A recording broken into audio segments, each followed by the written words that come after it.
ሰላም ጤና ይስጥልኝ እንዴት ከረማችሁ የሆኑ ሆራይዘን ቤተሰቦች እንግዲህ ባለፈው የጀመርነው አንዱ ውይይት ነበረ ሶሻል ሚዲያ ላይ ኢትዮጵያ ብሔራዊ ጥቅም እንደዚህ ነው እንደዛ ነው የሚል ክርክር ሲነሳ ምንድነው ኢትዮጵያ ብሔራዊ ጥቅም የሚል ውይይት ጀምረን ነበር። እኔ ቀዳሚው ብሔራዊ ጥቅማችን መሆን ያለበት ሰላም ነው የሚል መከራከሪያ ይዤ ቀርቤ ነበርና ያሉትን መዋቅራዊ ችግሮች ሰላም ያጣንባቸውን መዋቅራዊ ችግሮች የማስባቸውን ዘርዝሬ መጨረሻ ላይ ደግሞ እስቲ ለመፍትሄው በሌላ ጊዜ እንገናኝ ብዬ ነበር። መፍትሄ ብዬ የማስበው ነገር ይዤ መጥቻለሁ ማለት ነው። ዛሬ ለሁለት ነገር ነው መፍትሄ ይዤ የመጣሁት። አጣዳፊ ችግርም አለብን መዋቅራዊ ችግርም አለብን። ሁለት አይነት ችግር ነው አለብን ብዬ የማስበውና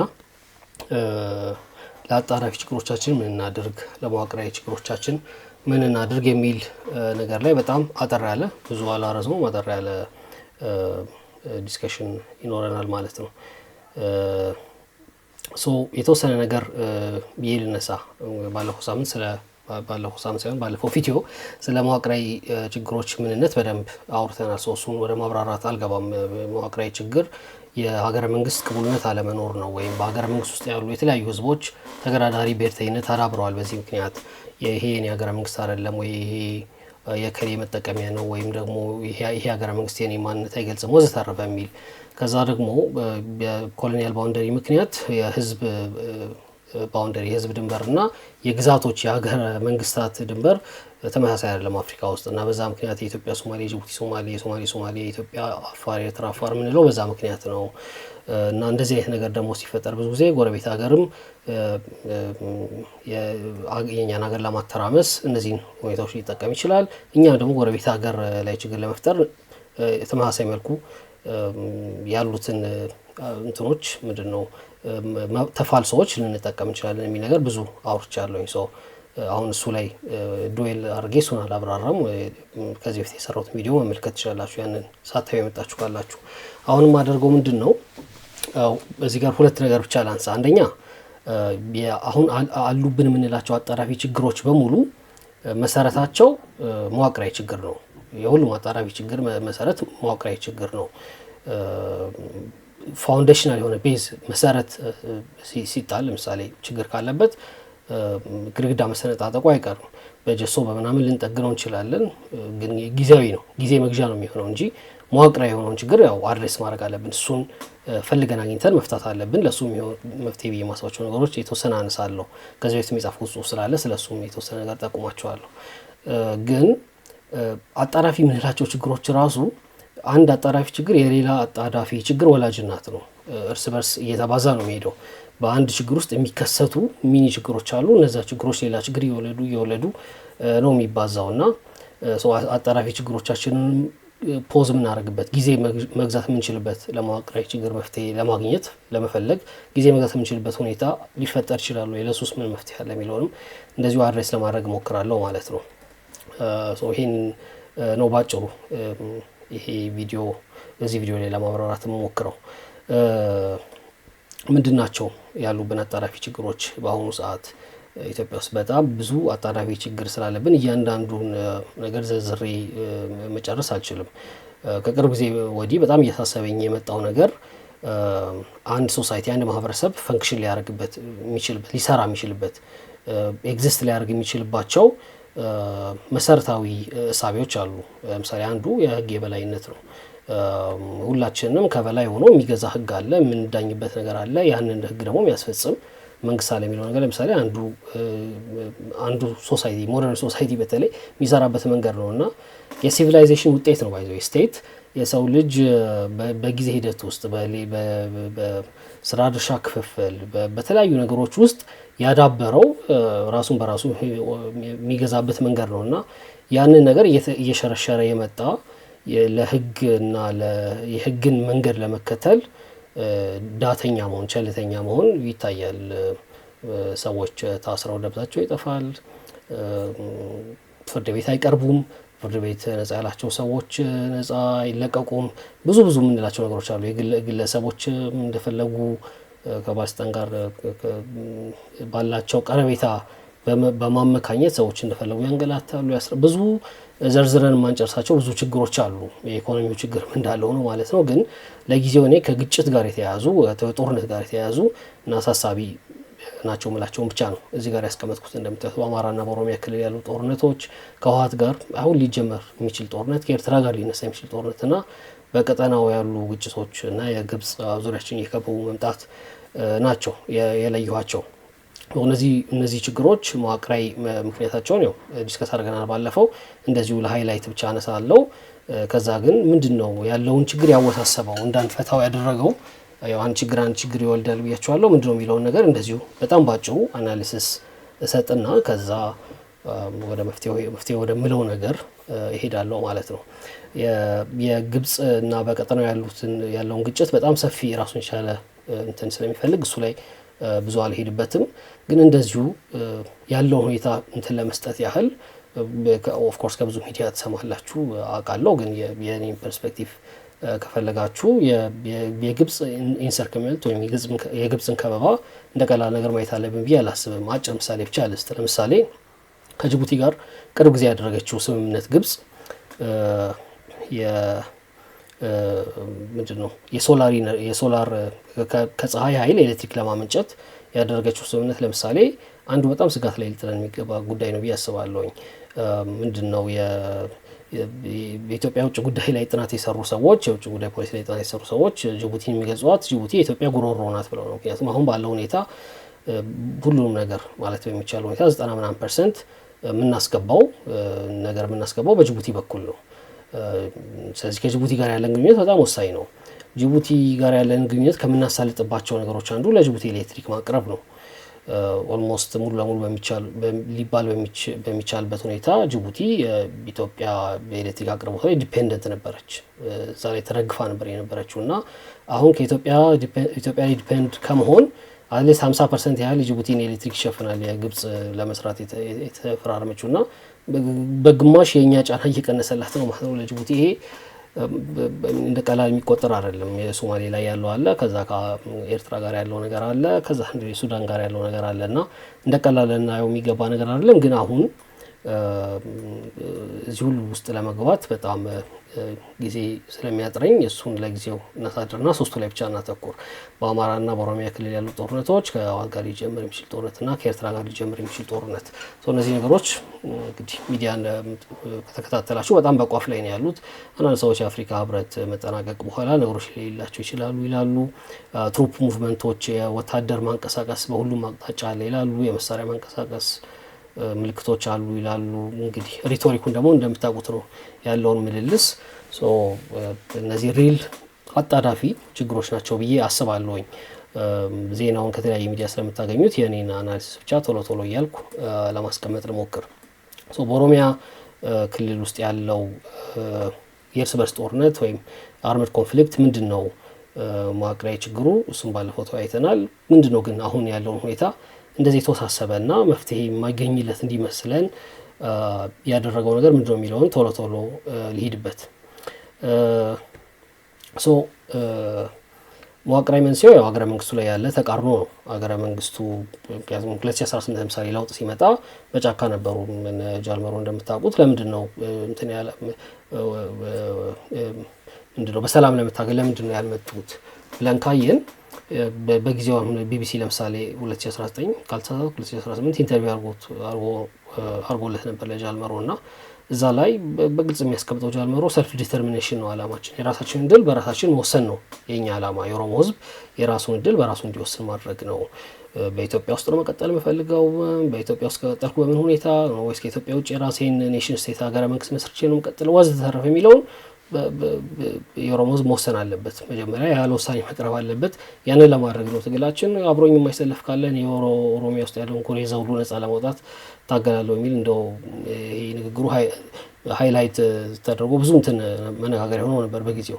ይሄ መዋቅራዊ ችግር ነው። ይሄን እንዴት ነው ኢትዮጵያ ውስጥ ያሉ ተገዳዳሪ ብሔርተኝነቶች ሊታረቁ የሚችሉት ሊስማሙ የሚችሉት እንዴት ባለ ቴክኒክ ነው አብረን በሰላም ልንኖር የምንችለው የሚለው ችግር የምንፈታበት። ያው የችግሩ መዋቅራዊ ነው፣ መፍትሄውም መዋቅራዊ መሆን አለበት።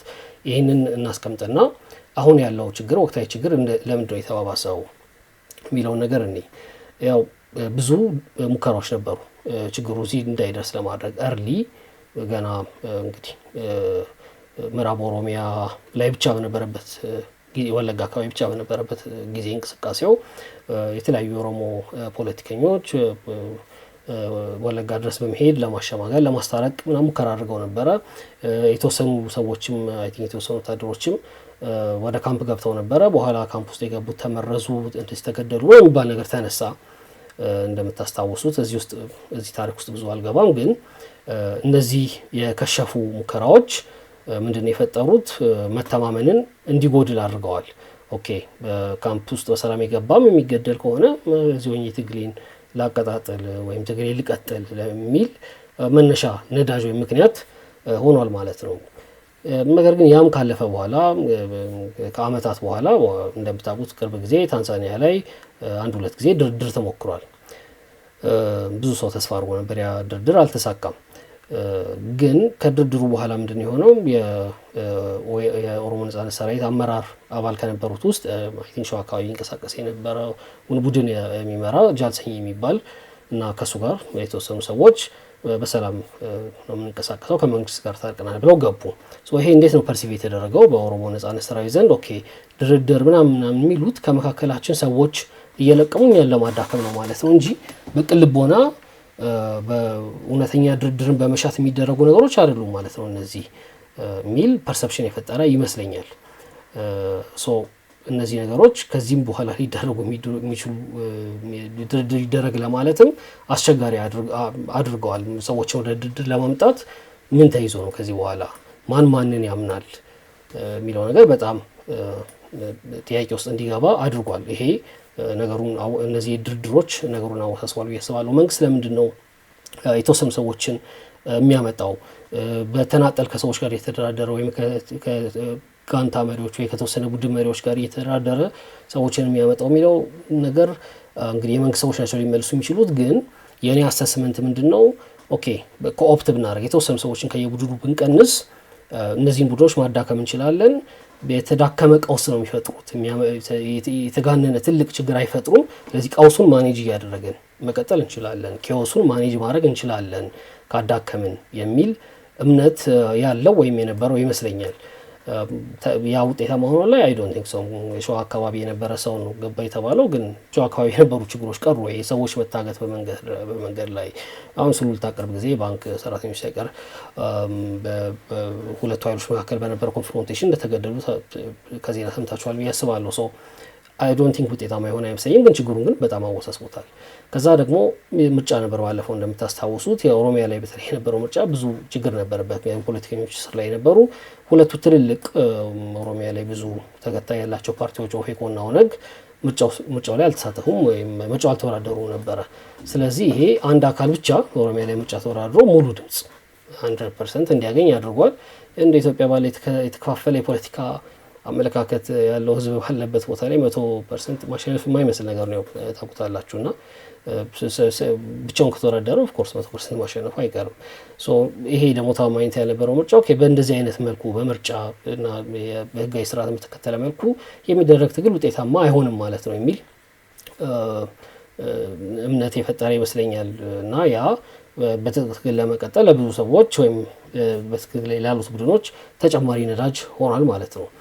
ከዛ ግን ቅድም መግቢያ ላይ እንዳልኩት አንድ ችግርን እየወለደ ነው የሚሄደውና የጦርነት ተረፈ ምርቶች የምላቸው ነገሮች አሉ። የጦርነት ተረፈ ምርት ማለት የዩኤስ ስቴት ዲፓርትመንት አንድ ያወጣው ጥናት ነበረ የሽምቅ ውጊያ ማስቆም እንዴት ነው የሚቻለው የሚል እና የሽምቅ ውጊያ በጣም ከባድ ነገር ነው። ለአሜሪካ ራሱ የከበደ ነገር ነው። አፍጋኒስታንም ኢራቅ ሞክረው አልተሳካላቸውም። እንደምታውቁት የሚከብድበት ምክንያት የሽምቅ ተዋጊዎችን የሚዋጋ ኃይል በአውቆም ይሁን በስህተት ንጹሃን ዜጎች ወይም ህዝብን ሊያጠቃ ይችላል። ወይም ኮላተራል ዳሜጅም ሊሆን ይችላል፣ ፐርፐዝሊም ሊሆን ይችላል እያጠቃ ያለው። በዛ መሀል ምንድነው የሚፈጠረው? ኦኬ ቤቴ ቁጭ ብዬ ታጣቂዎቹን ሳልደግፍ መሞት ከሆነ ለምን ታጣቂዎቹን ተቀላቅዬ እንትን አልልም የሚል ብዙ ሰው እንዲፈጠር ያደርጋል ማለት ነው። በዛ ነው ብዙ ጊዜ ሽምቅ ተዋጊዎች እንደውም ተጨማሪ ኃይል እየደረጁ የሚመጡትና ይሄ አንዱ የጦርነት ተረፈ ምርት ነው። ከዛ ደግሞ ወደ ትግል ወይም ወደ አመጽ ወደ ትጥቅ ትግል ሲገባ የሚገባበት ዋና ዓላማ ይኖራል። አሁን በኢንዚስ ኬስ ሰልፍ ዲተርሚኔሽን ነው ብለዋል። እሱን ተቀብለን እንሂድ። ሰልፍ ዲተርሚኔሽን ነው ዋናው ዓላማው። ግን በጦርነት መሀል ለምሳሌ ከጎን ጓዶች መስተዋታቸው አይቀርም። ስለዚህ ከዛ በኋላ የሚደረግ ድርድር ከሌን ከገደለ አካል ጋር ነው ያንን ድርድር ማደርገው የከሌን ሬሳ ተሻግሬ ነው እንደሚደራደረው ምናምን የሚሉ ነገሮች ሁሉ ይፈጠራሉ። በዚህ መሀል የታጣቂዎቹ ቤተሰቦች ሊሞቱ ይችላሉ፣ ሊገደሉ ይችላሉ፣ ጦርነት ውስጥ የሌሉ ማለት ነው። ኦኬ የኮንድሜ ገዳይ ከእናቴ ከእቴ ገዳይ ጋርማ በፍጹም አልተባበርም የሚል ነገሮች ሁሉ ይመጣሉ። ወይም እሱን መበቀል አለብኝ የሚል ነገር ሁሉ ይመጣል እና በአንድ ትልቅ ችግር ሲፈጠር በዛ ችግር ውስጥ ራሱ የሚፈጠሩ ችግሮች እንደውም እንደ ነዳጅ ያገለግላሉ። ከዛ በኋላ ላይ እነሱም ሌላ የራሳቸውን ችግር እየቀፈቀፉ ይሄዳሉ እና አሁን ኦሮሚያ ውስጥ ያለው ሁኔታ ባጭሩ ይሄንን ነው የሚመስለው። በእነዚህ ምክንያቶች ይመስለኛል ሌሎችም ብዙ ሊኖሩ ይችላሉ። ቶሎ ቶሎ እየሄድኩ ስለሆነ ነው እየተወሳሰበ የመጣው ብዬ አስባለሁኝ። በአማራ ክልልም ያለው ችግር ከዚሁ ጋር በጣም የሚመሳሰል ብዙ ነገር አለው። ምንድነው የአማራ ብሔርተኝነት ጋር ተያይዞ የሚመጣው የመዋቅራዊ ችግር የሚለውን ባለፈው በደንብ ዳስሻለሁ። በጣም ባጭሩ ግን የአማራ ብሔርተኝነት በታሪክ አጋጣሚ ለኢትዮጵያ ብሔርተኝነት ብዙ አስተዋጽኦ ያደረገ ወይም ብዙ አሻራውን ያሳረፈ የብሔርተኝነት አይነት ነው። ግን በተለይ ከ1966 ወዲህ የመገፋት ስሜት እያዳበረ የመጣ ይመስለኛል። በሲንግል አውት ተደርገ ያለው በሪቶሪክ በዲስኮርስ ተነጥዬ አማራ የሚባለው ብሔር ተነጥሎ ብዙ ጥቃት ደርሶበታል። ወይም ከኔ የሚባለው አማራ የሚባለው ገዢ መደብ ነው፣ አማራ የሚባለው ህዝብ ነው፣ ወይም አማራ የሚባለው ብሔር ነው እንዲያደረገ የሚለው ዲስኮርስ አድጎ የኔ የነበሩ ነገሮች ስቴቱ ላይ እኔ የሚሸቱ የነበሩ ነገሮች በሙሉ እየጠፉ ከዛ ደግሞ በየክልሉ የአማራ ተወላጆች ጥቃት እየደረሰባቸው ሲንግል አውት ተደርገው እየተገደሉ ነው ያሉትና ለዚህ ነገር መልስ መስጠት አለብኝ የሚል መዋቅራዊ እንትን ያለ ይመስለኛል። ከዚህ በፊት እንዳልኩት ስለ የትኛውም አይነት ብሔርተኝነት ለማወቅ የዛ ብሔርተኝነት አራማጅ ነኝ የሚልን ሰው መጠየቅ የተሻለ ነው ብዬ አስባለሁ። ምክንያቱም እኔ የምሰጠው ጀጅመንት ወይም እኔ የምሰጠው አናሊሲስ ልክ ቢሆን ራሱ አሁን ወደ ድርድር ወደ መፍትሄ ፍለጋ ስንመጣ ማተር አያደርግም። ሰውየው እኔ የማምነው እንደዚህ ነው ብሎ ካለ እሱ የሚያምነው ነው ማተር የሚያደርገው። ኦኬ አንተ እንደዚህ ብለህ የምታምን ከሆነ እኔ እንደዚህ እሰጣለሁ እንደዚህ የሚባለው እንጂ እንደዚህ ብለህ ነው የምታምነው አይ እንደዚህ አይደለም ብለህ ሰው ስለሚያምነው ነገር መከራከር ስለማይቻል ማለት ነው። ኤኒዌይስ መዋቅራዊ ችግሩን ባለፈው ዲስከስ ስላደረግን ብዙ አልሄድም እዛ ላይ። ወቅታዊ ችግሮችን የባባሱ ጉዳዮች ምንድን ናቸው? አሁን ያለው እንግዲህ ችግር የጀመረው ከዛም በፊት ኦልሬዲ ምልክቶቹ ነበሩ፣ ግን በጣም ተባብሶ የጀመረው ብዬ ማስበው የፕሪቶሪያ ስምምነት ሲመጣ ነው።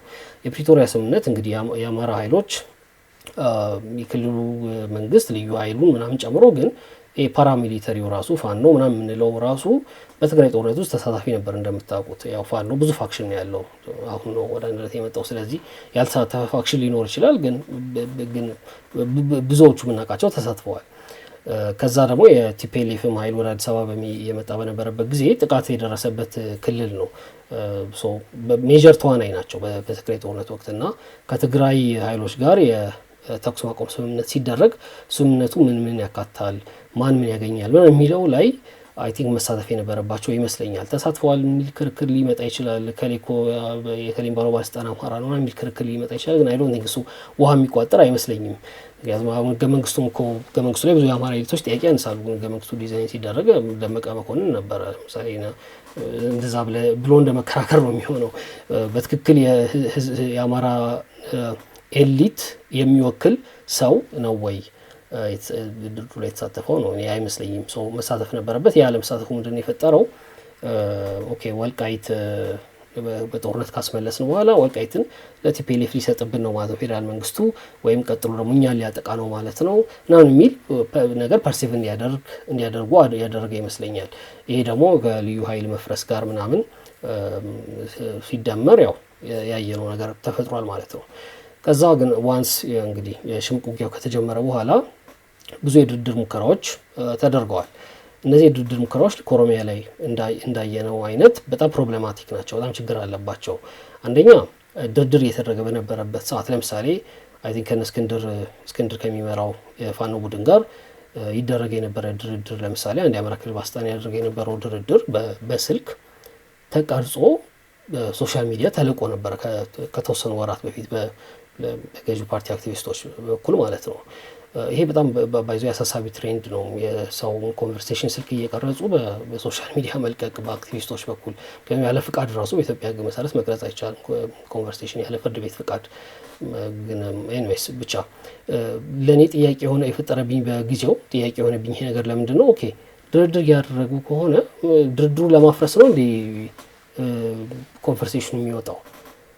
ድርድሩ ለማፍረስ አይደለም፣ ግን አንዱ ቡድን እንዲመታው ነው ካልኩሌሽኑ። ለእኔ እንደዛ መስሎ ነው የሚታየኝ። እና ስለዚህ ድርድሩ ቅድም እንዳልኩት ኬዎስን ማኔጅ የማድረግ የተወሰኑ ሰዎችን ከታጣቂዎቹ በመሳብ ኮኦፕት በማድረግ ወይም እርስ በርስ እንዳይተማመኑ በማድረግ ወዘተረፈ የማዳከም እንጂ ኦነስት የሆነ ኦተንቲክ የሆነ በቅን ልቦና በንጹህ መንፈስ የሚደረግ ድርድር አይደለም ማለት ነው የሚለውን ነገር ነው ሲግናል የሚያደርገው።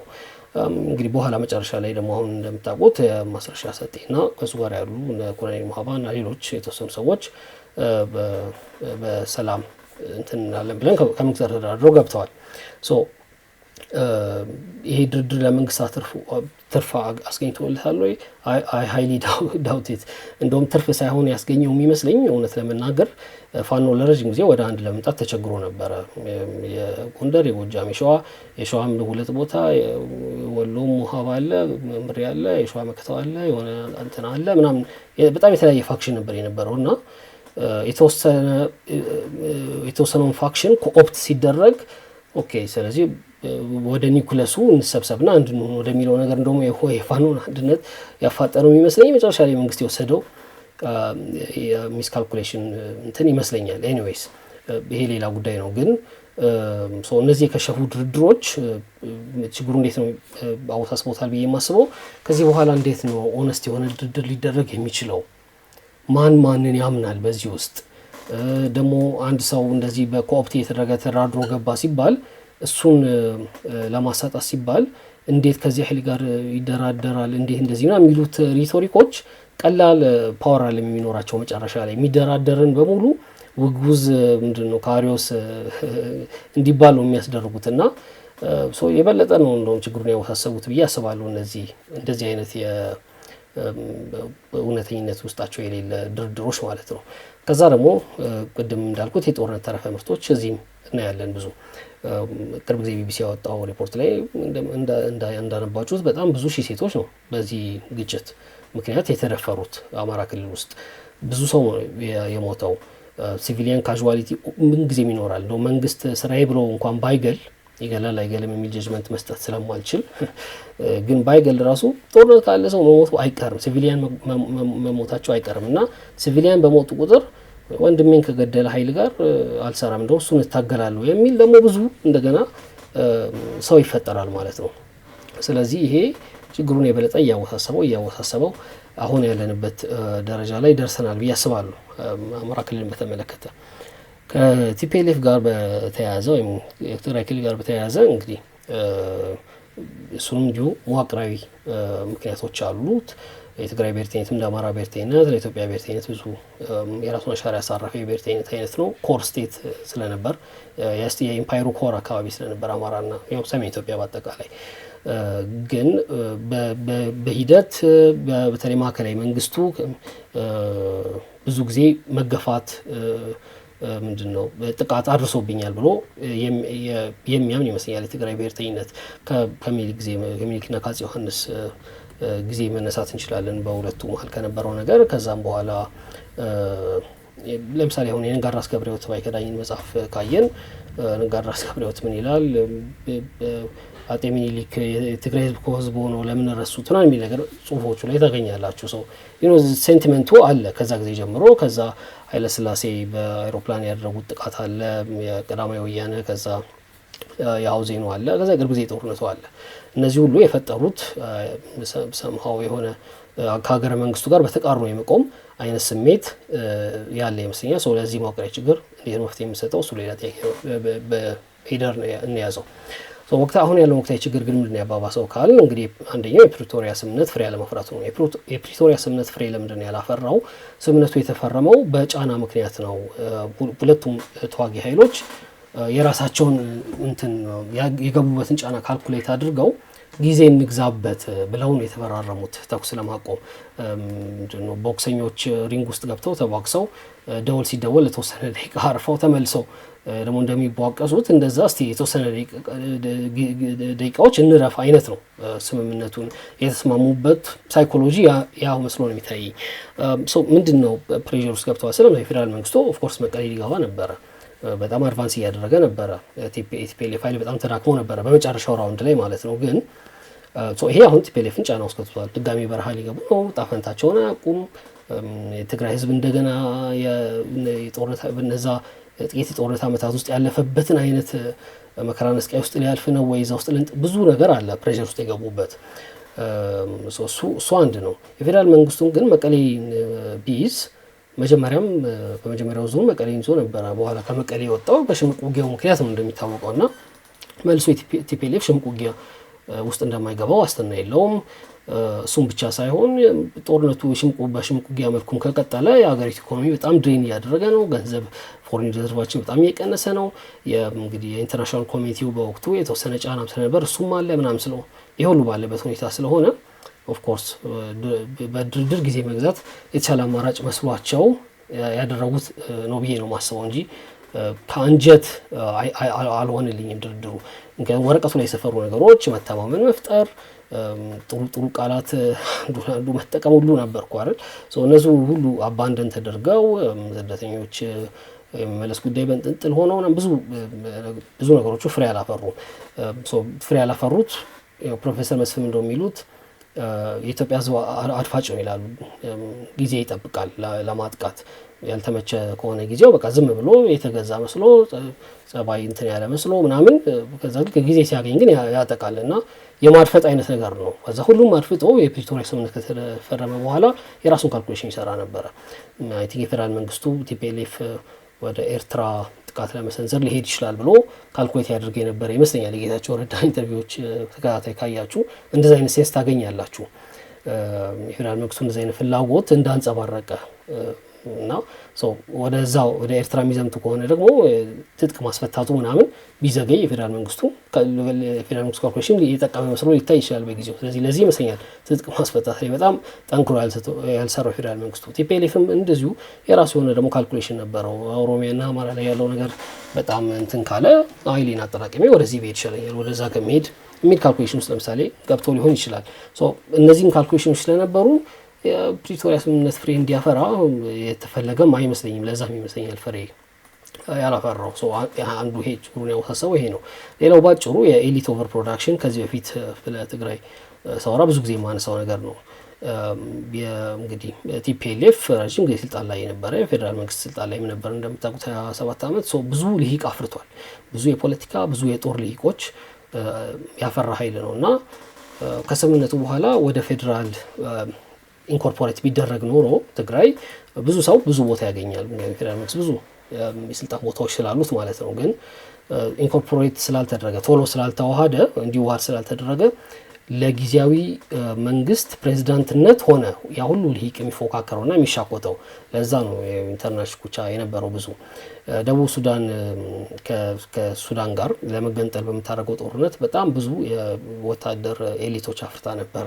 ወደ አይ ቲንክ ወደ 800 ጄኔራል ሜጀር ጄኔራል ምናምኖች ነበሩ ማድረግ ያላቸው እና መጨረሻ ላይ ተገንጥላ ሬፈረንደም አድርጋ አገር ስትሆን አብዛኛው ጄኔራል ስራ አልነበረውም እና በጩማ ላይ ቁጭ ብለው የቡና ቤቱ ቡና ሲጠጣ ነበረ በነጻነት ዋዜማ የታየው ማለት ነው። እና ወዲያው ምንድን የሆነው ያው ያ ሁሉ ኤሊት ወደ ፓወር ኮምፒቲሽን ወደ ስልጣን ሽኩቻ ገባ። ደቡብ ሱዳን ወደ እርስ በርስ ጦርነት ገባች እንደምታውቁትና ተመሳሳይ ነገር ነው ሰማው ትግራይ ውስጥ የሆነው በዚህ ምክንያት። የፌዴራል መንግስት ደግሞ ይሄንን አይ ቲንክ ቁጭ ብሎ ሲኮመኩም የነበረ ይመስለኛል እንጂ መፍትሄ ለመስጠት ለዚህ የተንቀሳቀሰ አይመስለኝም። የኔ ያለ አናሊሲስ ነው ይሄ። ከዛ የዋር ታይም ኢኮኖሚ ደግሞ አለ፣ የወርቁ ጉዳይ አለ። በቀውስ ውስጥ ሲሆን ግለሰቦች እንደፈለጉ ማትረፍ ስለሚችሉ ቀውሱን ማስቀጠል ይፈልጋሉ። እሱ ሁሉ አለ። ከዛ ዋናው ግን የጦርነት ተረፈ ምርቶች የምላቸው ነገሮች አሉ። እንግዲህ ትግራይ ጦርነት የተደፈረው ሴት ቁጥር የምታውቁት ነው። የሞተው ሰው ቁጥር የምታውቁት ነው። አካሉን ያጣው ሰው ቁጥር የምታውቁት ነው። ህይወቱን ያጣው ሰው ቁጥር የምታውቁት ነው። እና ወንድሙ እህቱ ቤተሰቡ የተገደለበት ሰው ያለ ምንም የሽግግር ጊዜ ፍትህ ያለ ምንም እርቅ እንደው በሰላም ሁሉም ነገር በቃ ተረሳ ውሾን ያነሳ ውሾ ይሁን ምናምን ብሎ በቃ ነገሮች ይረሳሉ ብሎ ማሰብ በጣም የዋህነት ይመስለኛል። እና እነዛ ነገሮች መፍትሄ አለማግኘታቸው አይ ቲንክ ሁሉም አካል ኦኬ ችግር የለውም ይሄንን የትንቀን ጥርሴ ነክሼ ለፈውና እድል ሳገኝ ሞክራለሁ የሚል እንትን ውስጥ የከተተ ይመስለኛል። ቅድም የጦርነት ጠረፈ ምርቶችን ብዙ ስላብራራው ምንድነው ከመኖሪያ ቦታቸው ተፈናቅለው የሚኖሩ ሰዎች ስቲል አሉ፣ በጣም ብዙ ናቸው እንደምታውቁት። እና እሱም ራሱ አንዱ የጦርነት ተረፈ ምርት ነው። እንደዚህ ሁሉ ነገሮች ተሰባስበው እንግዲህ የትግራይን ጉዳይ በጣም እያወሳሰቡት ሄደዋል ማለት ነው። አሁን ደግሞ መጨረሻ ላይ እንግዲህ ምርጫ እየመጣ ነው። ሁለተኛ ዙር ያለ ተወካይ ትግራይ የፌዴራል መንግስቱ አካል ሳትሆን ሌጋሊ ሊቀጥል ነው ማለት ነው። ምክንያቱም ቲፒኤልኤፍ ስለማይፈቅድ ቲፒኤልኤፍን አስገድዶ ደግሞ ምርጫ ቢደረግ ቲፒኤልኤፍ አሁን ሌጋሊ ባን ስለተደረገ አይ ዶንት ቲንክ ቲፒኤልኤፍ ያን የሚቀበል አይመስለኝም። እነዚህ ሁሉ ነገሮች ችግሮቹን ያው አወሳስበውታል ማለት ነው። ብዙ ማለት የሚችላቸው ነገሮች ነበሩ፣ ግን ሰዓት ብዙ መፍጀት ስለማልፈልግ ነው። ኦልሬዲ ግማሽ ሰዓት ያህል ወስጃለሁኝ።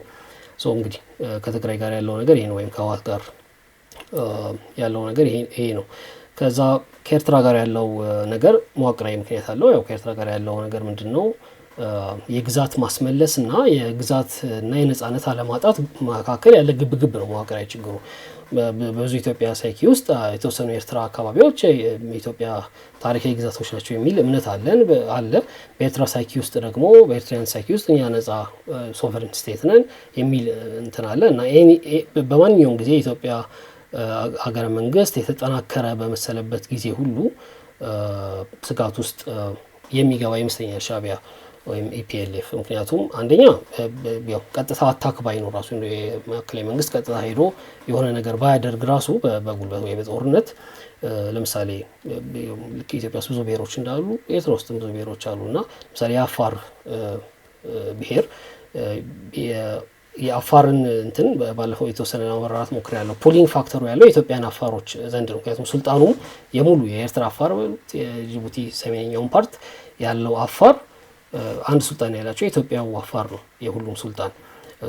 ፑሊንግ ፋክተሩ እዚህ ነው ያለው እና የኢትዮጵያ አፋር በጣም ተመችቶት የሚኖርባት ኢትዮጵያ ከተፈጠረች ኢትዮጵያ ራሱ እንደ ቀጥታ በጉልበት ባትሄድ የኤርትራ አፋር ወደዚህ ሊሳብ ይችላል። ሎጂካል ስጋት ነው ማለት ነው ይሄ። እነዚህ ነገሮች ይመስሉኛል ባጭሩ መዋቅራዊ ምክንያቶች። ብዙ መቆየት አልፈልግም።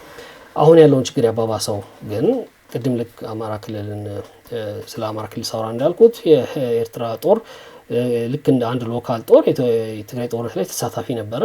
እንደውም እንግዲህ እንደ ጠቅላይ ሚኒስትሩ አነጋገር ከሆነ ብዙ ዳሜጅ ያደረሰው ብዙ ሰው የገደለው የኤርትራ ጦር ነው። የኤርትራ ጦር የፕሪቶሪያ ስምምነት ላይ ተሳታፊ መሆን ነበረበት። ፎር ዛት ማተር የፕሪቶሪያ ስምምነት የኤርትራን ጦር ከትግራይ መሬቶች ለቆ መውጣትን እኮ ዴማንድ ያደርጋልና ስለዚህ እንደዚህ ማድረግ አለበት የኤርትራ ጦር የሚል ስምምነት የተስማሙት ቲፒኤልኤፍ እና ፌዴራል መንግስቱ የኤርትራ መንግስት በሌለበት ነው። ይሄ የፈጠረው ስጋት ያለ ይመስለኛል የሻዕቢያ ዘንድ። ኦኬ ቀጥሎ ፓወር ኮንሶሊዴት ካደረገ እዛ ውስጥ ያለበትን ችግር ከጨረሰ ወደ እኔ ሊመጣ ነው የሚል አይ ቲንክ ስጋት ያደረበት ይመስለኛል። ለዛም ነው ታጣቂዎችን ፈንድ ወደ ማድረግ ወይ መሳሪያ ወደ ማቀበል ምናምን ኢሚዲየትሊ የገቡት። የፕሪቶሪያ ስምምነት ውስጥ አለመሳተፋቸው፣ በትግራይ ጦርነት ውስጥ መሳተፋቸው፣ ከዛ ደግሞ አሁን ከፕሪቶሪያ ስምምነት በኋላ የባህር በር ምናምን ጉዳይ በጣም በሰፊው መነሳት የጀመረው ከዛ በኋላ ነው እና እነሱ የተመለከቱ መግለጫዎች ያው ስጋቱን እያባባሱት አሁን ያለንበት ሁኔታ ላይ እንድንደርስ አድርገዋል። ግን በዚህ መሀል የኤርትራ መንግስት የኢትዮጵያ ውስጥ ያሉ ታጣቂዎች እንደሚረዳው ሁሉ የኢትዮጵያ መንግስት ደግሞ ብርጌድ ንሓመዱን ከዛ አፋር ላይ ያለው ደግሞ የአፋር ህዝቦች የሚባል ታጣቂ ቡድን አለ እነሱ ምናምን እንደሚያግዝ ይታወቃል። እና እነዚህ ነገሮች ችግሮቹን የበለጠ እያባባሱ የመጡ ይመስለኛል። እንግዲህ አሁን ባለንበት ሁኔታ ለእነዚህ አጣዳፊ ችግሮች ምን አይነት መፍትሄ ልናገኝ እንችላለን ማለት አሁን ከቲፒኤልኤፍ ጋር ፉል ስኬል ዋር ወይ ኮንቨንሽናል የምንለው አይነት ጦርነት አልተጀመረም። የለየለት ጦርነት አልተጀመረም። በተለያየ ጊዜ ድሮን ጥቃቶች ነበሩ። የቲፒኤልኤፍ ኃይሎችም ደግሞ ወደ አፋር ድንበርም ተሻግረው ቲፒኤፍ የሚባለውን ኃይል ለማጥቃት ነው የሚል እንትን የሰጡት እንትን ያርጉት የሞከሩት ነገር ነበረ። እንዲሁም ደግሞ አሁን ቅርብ ጊዜ ደግሞ ጸለምት ላይ የሞከሩት ነገር አለ። እነዚህ ነገሮች ነበሩ፣ ግን የለየለ ጦርነት እስካሁን አልጀመረም። አሁን ግን የትሩፕ ሙቭመንት እንዳለ ብዙ ሪፖርቶች አሉ። ወታደሮች ከቦታ ቦታ እየተንቀሳቀሱ እንደሆኑ የሚገልጹ ብዙ ሪፖርቶች አሉ፣ በሁለቱም ሳይድ፣ በፌዴራል መንግስቱም በኩል በትግራይ ኃይሎችም በኩል በኤርትራ ኃይሎችም በኩል እንዲሁ በፌዴራል መንግስት በኩልም እንዲሁ። ስለዚህ አሁን ስጋቱ በጣም ሪል ነው፣ ግን አልተጀመረም። ግን የለየለት ባይሆንም ለመጀመር በቋፍ ላይ ያለ ይመስላል። መግቢያ ላይ እንዳልኩት አንዳንዶቹ የሳምንታት እድሜ አንዳንዶቹ የቀናት እድሜ ነው እየሰጡት ያሉት ለጉዳዩ። ሰው ኤኒታይም ሊሆን የሚችል ነገር ነው። በጣም የሚያሰጋ አጣዳፊ ችግር ነው። ለእነዚህ ችግሮች ምን መፍትሄ ልንሰጥ እንችላለን ብዬ ሳስብ ኦነስትሊ እኔ ሪቨርስ ማድረግ አሁን እየሄድበት ያለ ነው መንገድ ፖዝ ማድረግ ማቆምና ወይም ወደ ኋላ መመለስ የምንችልበት ሁኔታ ላይ ያለን አይመስለኝም። መፍትሄ የሚባል ነገር ሀሳብ መስጠት ይቻላል። ለምሳሌ ስልጣን መጋራትን ያካተተ የልሂቃን ድርድር አሁን ላይ ሁሉም ነገር አሁን ባለበት ፖዝ አድርጎ አማራ ክልል ላይም ካሉ ኃይሎች ጋር ስልጣን መጋራትን ያካተተ ድርድር ኦሮሚያም ላይ እንደዚሁም ከቲፒኤልኤፍ ጋር በማድረግ ሊመጣ ያለውን አደጋ ማስቀረት ይቻላል የሚል ሀሳብ መስጠት ይቻላል። አንዱ ያስኩት እሱ ነው፣ ግን አይመስለኝም። ይሄ ሲሆን እየታየኝ አይደለም ለማለት ያህል መፍትሄ የሚመስል ሀሳብ ተናግሮ ነበር ለማለት ያህል መናገር ነው የሚሆንብኝ። ለምንድነው ሊታየኝ የማይችለው? ሁሉም ኃይሎች የሚፈልጉት ነገር አለ በዚህ ውስጥና ሁሉም ደግሞ እናሸንፋለን ብሎ ነው የሚያምኑት። ይህን ሀሳብ በኋላ በደንብ ይሄድበታለሁ። ግን በዚህ ሁኔታ የፌዴራል መንግስት ለፋኖ ምን ሰጥቶ፣ የፌዴራል መንግስት ለኦሮሞ ነጻነት ሰራዊት ምን ሰጥቶ፣ የኦሮሞ ነጻነት ሰራዊት በምትኩ ምን ሰጥቶ፣ የፋኖ ኃይል በምትኩ ምን ሰጥቶ ነው ስምምነት ሊያደርጉ የሚችሉት የሚለው ነገር አይታየኝም። ከሰዎቹ ባህሪ፣ ታጣቂ ቡድኖቹን ከሚመሩትም ስልጣን ላይ ካሉትም ሰዎች ባህሪ እና ፓተርን ደግሞ እስካሁን ከመጡበት መንገድ አንጻር ተነስተን ስናይ ያንን የሚያደርጉ አይመስልም ሁኔታው። ስለዚህ መፍትሄ ስንል እንግዲህ ልንል የምንችለው ችግሩ አይቀርም፣ ችግር ውስጥ ከገባም በኋላ ምን ሊሆን ይችላል፣ ምን አይነት መፍትሄ ሊመጣ ይችላል የሚለው ላይ ሀሳብ መስጠት የተሻለ ነው ብዬ ስላሰብኩ ነው። ለሱ የሚሆን 2 ነጥብ ላንሳ። የመጀመሪያው ነገር ጦርነቱ ያው መፍትሄ ስለ አጣዳፊ ችግሮች መግቢያ ላይ እንዳልኩት የቁስል ፕላስተር መለጠፍ ነው እንጂ በዘላቂነት አይፈታውም። ጊዜ መግዣ ለመዋቅራዊ ችግሮቻችን፣ ለሁሉም ችግር ስረ መሰረት ለሆነ መዋቅራዊ ችግር መፍትሄ መፈለጊያ የሚሆን ጊዜ መግዣ የሚሰጠን አይነት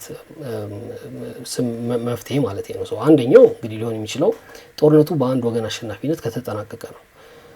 በአንድ ወገን አሸናፊነት ስል በፌዴራል መንግስቱ አሸናፊነት ሊሆን ይችላል፣ በቲፒኤልኤፍ ሊሆን ይችላል፣ በፋኖ ሊሆን ይችላል፣ በኦሮሞ ነጻነት ሰራዊት ዋቴቨር።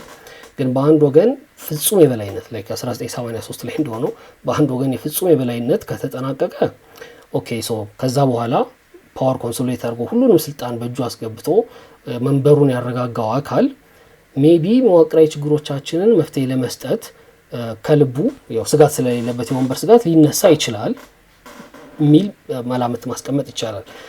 ፕሬሸር የሚያደርገው ጫና ሰው የሚያሳድርበት ቡድን በሌለበት ሁኔታ ሊፈጠር ይችላል ወይ? ያ ሃይሊ ዳውትድ። ስለዚህ ሊሆን ይችላል የሚል ግምት የለኝም። ግን አንዱ አማራጭ እንግዲህ እሱ ነው። ጦርነት ውስጥ መገባቱ የማይቀር ከሆነ እንግዲህ በዛ ውስጥ የሚደርሰው ውድመት ሁሉ ደርሶ በዛ ውስጥ የሚፈለፈሉ አዳዲስ ችግሮች ሁሉ ተፈልፍለው እንደው ግን ምናልባት ጊዜ መግዣ መፍትሄ ለመፈለግ የሚሆን ነገር እናገኝ ይሆን ወይ የሚል መላምት ማቅረብ ይቻላል። ሁለተኛው እና ሞስት ላይክሊ የሚሆነው ጦርነቱ ያላሸናፊ በፍጹም የበላይነት የሚያሸንፍ ሳይኖር ያላሸናፊ ከተራዘመ ያው ስቴልሜት ውስጥ ይገባል። ሁሉም ወገን ይዳከማል። ልክ ፕሪቶሪያ ጋር የመጣንበት መንገድ ማለት ነው። ያ መንገድ ላይ ስንደርስ ሁሉም ለራሱ ሲል ጦርነቱን ለዛሬ አሳድሬ ነገ ቀጥለዋለሁ ብሎ አስበው መፍትሄ አስበው አይደለም። ነገ ቀጥሯል ብሎ አስቦ ለዛሬ ፖስት ያደርግ በዛ መሃል ሀቀኛ ድርድር ለማድረግ እና ድርድሩ ደግሞ እንደ ፕሪቶሪያ ፍሬም ማያፈራ ሳይሆን ፍሬም የሚያፈራ እንዲሆን ለማድረግ የምንችልበት መስኮት ሊፈጠር ይችላል ብዬ አስባለሁኝ። ያንን መስኮት እንዴት ነው መጠቀም የምንችለው? ልክ እንደ ፕሪቶሪያ አይነት አግሪመንት እነዚህ ታጣቂዎችና መንግስት ማቴቨር ሲስማሙ ምንድነው ልናደርግ የምንችለው የሚለው ነገር ላይ ከወዲሁ መስራት አንዱ እንግዲህ የመፍትሄ አማራጭ ሊሆን ይችላል።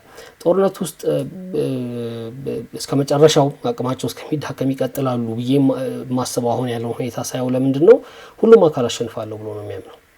መንግስትም ማሸንፋቸዋለሁ ከዛ አሸንፌ እኔ ኢትዮጵያ እንደዚህ አይነት ሀገር ነው ማድረግ የምፈልገው ምናምን የሚለው ነገር ትልቁ ዓላማ የሚለው ኮት እሱን አሳካለሁ፣ እነዚህ በመንገዴ ላይ ያሉ ትንሽ እንቅፋቶች ናቸው ብሎ ነው የሚያስበው።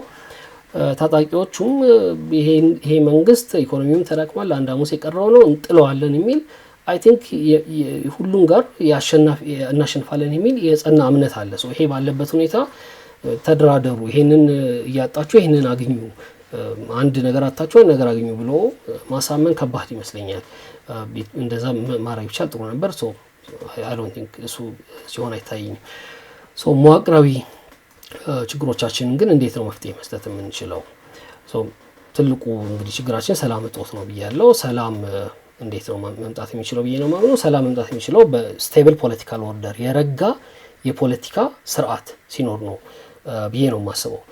ነጋድረስ ገብረ ሕይወት ምን ይላሉ? የኢትዮጵያ ህዝብ ንጉስ ሲሞት መንግስት የሞተ ነው የሚመስለው እና እርስ በርሱ ይዋጋል፣ እርስ በርሱ እንትን ይላል።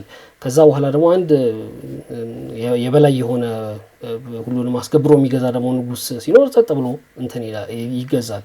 ይሄ ግን በመንግስት ላይ ወይም በስርዓተ መንግስታችን ላይ እምነት ኖሮት ሳይሆን የንጉሱን ጉልበት ፈርቶ ነው የሚል መከራከሪያ ያለው ነጋድረስ ገብረ ሕይወት እና አይ ቲንክ አሁንም ከመቶ ዓመት በኋላም እሱ ነው ያየን ያለ ነው ኢትዮጵያ ውስጥና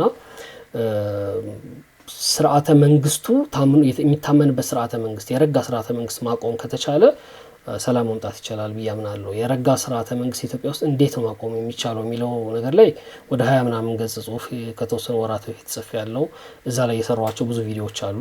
ወደታች ከወረዳችሁ እዚህም ሆራይዘንም ላይ ታገኙታላችሁ። ሌሎች ሚዲያዎችም ላይ በዛ ጽሁፍ ላይ ኢንተርቪው ስለሰጠው እነሱን ማየት ትችላላችሁ። ያያችሁ ካላችሁ ያው የአልቲሜት ለመዋቅር ችግሮቻችን መፍትሄ ብዬ የማስባቸው ነገሮች በሙሉ በዝርዝር እዛ ላይ አስቀምጫለሁ። እሱን ሁሉ አሁን መሄድ አልችልም፣ ግን በጣም ባጭሩ 3 ነገር ላንሳ ያስፈልጋል ብዬ የማስበው። አንደኛው የልሂቃን ድርድር ያስፈልጋል ብዬ አስባለሁ። የልሂቃን ድርድር እንደ ጌትዌይ ነው የምንጠቀመው፣ እንደ በር ነው። ልሂቃን ተደራድረው ስልጣን ተሻምተው ምናምን ተጋርተው ቢይዙ የኢትዮጵያ ችግር መዋቅራዊ ችግር ይፈታል ብዬ አላስብም። እንደውም የህዝብ ጥያቄ ለስልጣን ብሎ የካደ ብሎ ከራሱ ብሔር ሌላ እሱን የሚቃወም አዲስ ታጣቂ ይፈለፈላል። እንደዛ ነው የሚሆነው።